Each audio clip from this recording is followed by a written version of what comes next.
దివంగత జైపాల్ రెడ్డి నీతి నిజాయితీలో జీవితకాలం రాజకీయాలు చేశారని చెప్పారు చెన్నూరు కాంగ్రెస్ ఎమ్మెల్యే వివేక్ వెంకటస్వామి. కేంద్ర మాజీ మంత్రి కాకాతో జైపాల్ రెడ్డికి సన్నిహిత సంబంధాలు ఉన్నాయని గుర్తు చేసుకున్నారు. జైపాల్ రెడ్డి జయంతి సందర్భంగా హైదరాబాద్ నెక్లెస్ రోడ్లో స్ఫూర్తి స్థల్ దగ్గర పూలు వేసి నివాళులర్పించారు వివేక్ వెంకటస్వామి. ఆయన తనయుడు విశాఖ ఇండస్ట్రీస్ జేఎండీ గడ్డం వంశీకృష్ణ తెలంగాణ సాధనలో జైపాల్ రెడ్డి కృషి మరవలేనిదని అన్నారు.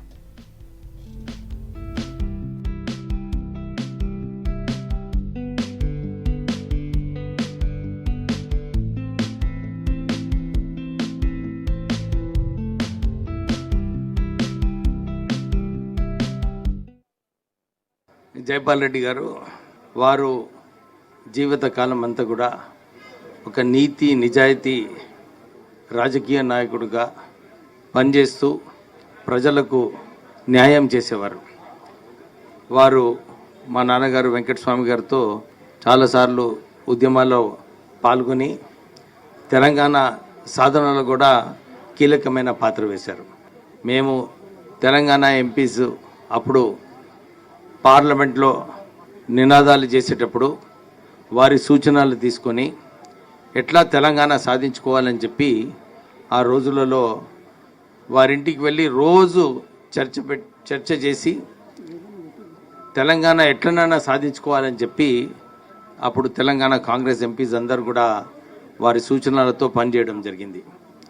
అందరికీ తెలిసిన విషయమే, పార్లమెంట్లో బిల్ పెట్టడానికి వారెంత కృషి చేసినారు.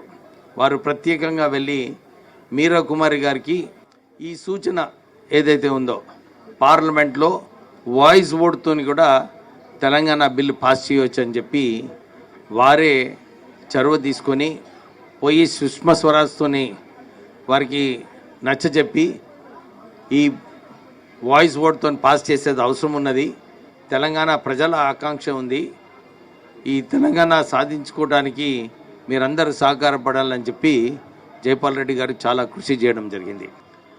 తెలంగాణ బిల్ పాస్ కావడంలో ఒక కీలకమైన పాత్ర జైపాల్ రెడ్డి గారు వేశారు. కేసీఆర్ గారు కేవలము ఆయనే తీసుకొచ్చినట్టు ఒక నాటకం చేసి ఎవరైతే తెలంగాణ ఉద్యమంలో పాల్గొన్నారో, తెలంగాణ గురించి కృషి చేసినారో వాళ్ళందరినీ కూడా పక్కకు పెట్టడం జరిగింది.